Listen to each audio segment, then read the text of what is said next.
Good morning, students. Today I, Rohit Trivedi, welcome to all of you in my online classes of computer. Today I will teach you chapter 1, that is Introduction to OOPS, part 2. So we have already done part 1 before. So today we will go through part 2. Packages in Java. Package in Java is a mechanism to encapsulate a group of classes, sub-packages and interfaces. Actually, students, packages are used to store Java files. So whenever you create some kind of Java file, then you need a package. Without creating package, BlueJ will not allow you to store any kind of file or to create any kind of file. So there are some advantages of package. So first one is preventing naming conflicts. For example, there can be two classes with same name employee in two packages. Here we have employee class in CSE package and also in EE package we have employee class. So it is possible to have same name of class in two different packages. And then making searching, locating and usage of classes, interfaces, enumerations and annotations easier. So it becomes easy to manage all kinds of classes because there are different kinds of folder for different kinds of classes. And then we have providing controlled access. Protected and default have package level access control.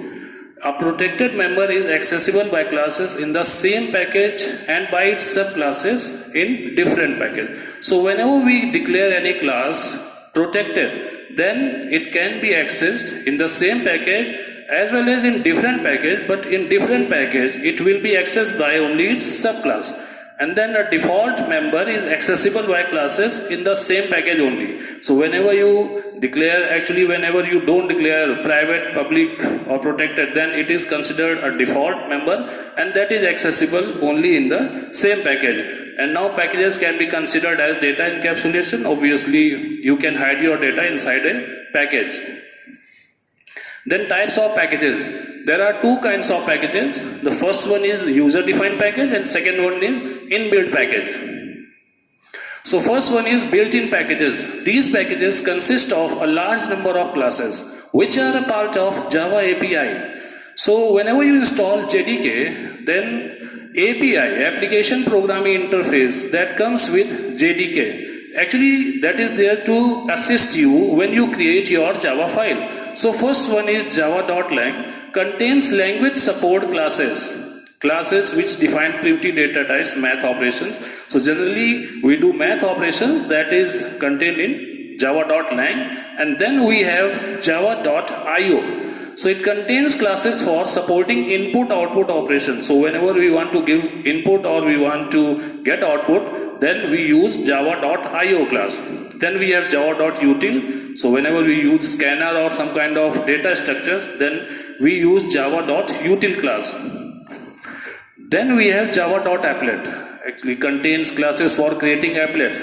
So whenever we want to put any kind of applet on the web page, then we use java.applet class. Actually applets are used to put some kind of animations. Basically this is the basic use of applet.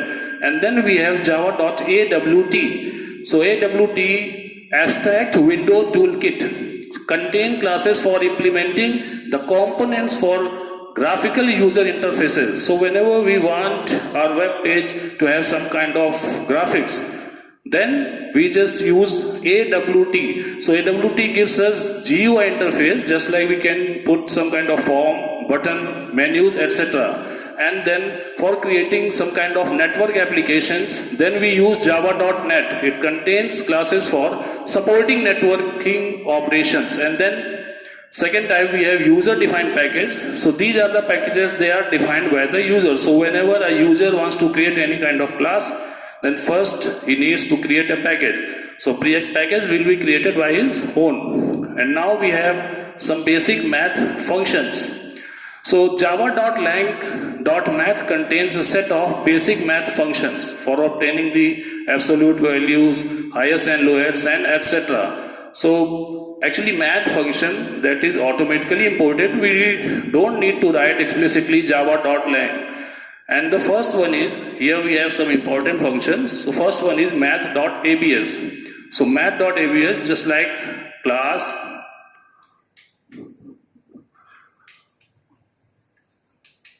public static void main, and then string. So here the first one is math.abs. So suppose we have here system dot out dot println, and then we have 10. So that is 10. So it will give us 10. The result will be 10, because this function returns the absolute value of the parameter passed to it. The absolute value is the positive value of the parameter. So whatever value we give here, it always returns the positive value. So suppose I have given here 10, then it will return 10. And suppose I just give here minus 10, then it will give 10. Because it always gives positive value. Here I have shown you one example, that is minus 20, so it is giving plus 20. Now the next one is math.random. So, sorry, here I need to just write this one also. Math.abs, and then I will write here 10. So this is the exact actually syntax. And then I am using math.random function. So here if I just take, here we will not put any kind of parameter, then here I am taking random. So random means it will give a value between 0 and 1. So whenever we execute our program, then every time it will generate a value between 0 and 1. So that may be 0.5, 0.6. So it depends. Now we have math.ceil and math.floor function.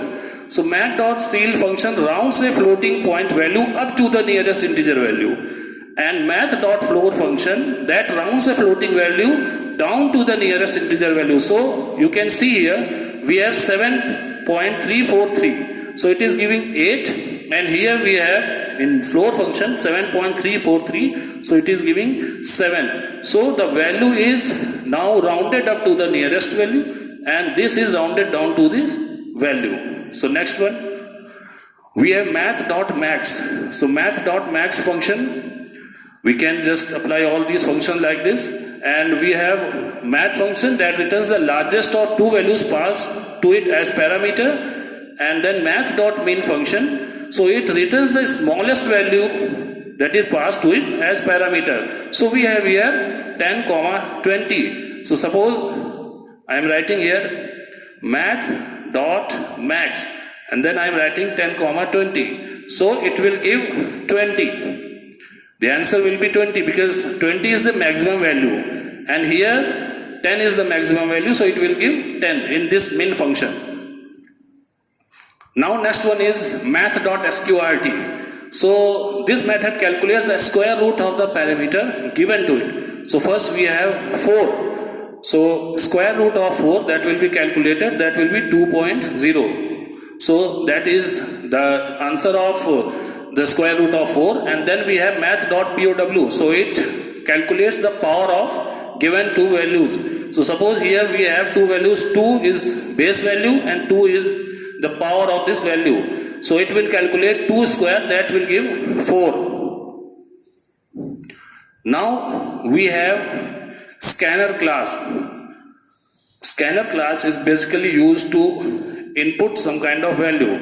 Now here we will use import java.util.all, or you can just take scanner. Basically here we can write all, or we can write scanner also. If we want to take only scanner class, all will take all the classes. So as you can see here, these are the functions of scanner class. So here we will create the object of scanner class, scanner sc equal to new scanner in bracket, that will be system.in, and then When suppose we have integer value int a equal to, then that will be sc dot next int. So whatever value we want to take here, then if we have float value, then we can just take float f equal to sc dot next float. So by this way we can input float value. So there are some other functions given here. You can use all these functions by taking different values.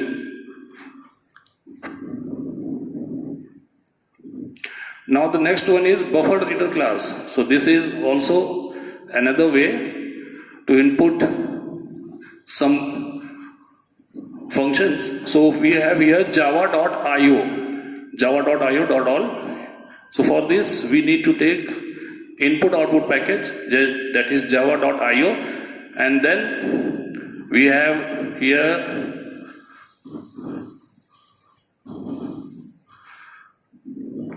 after this we need to write throws IO exception, and then here we need to write this buffered reader br equal to new buffered reader new input stream reader system dot in. So this is the syntax of buffered reader, and here if you want to give any value, suppose we are giving here string name, then we can give here just like I have created br, then br dot read line. So by this way we can input a value. Okay, students, so this is the example of buffered reader class, and here we can input different kind of values, whether it is char, integer, float. So every kind of value can be inputted here by using this class. So students, that's it for today, and we will meet in next session. Till then, do your study, be safe, and goodbye.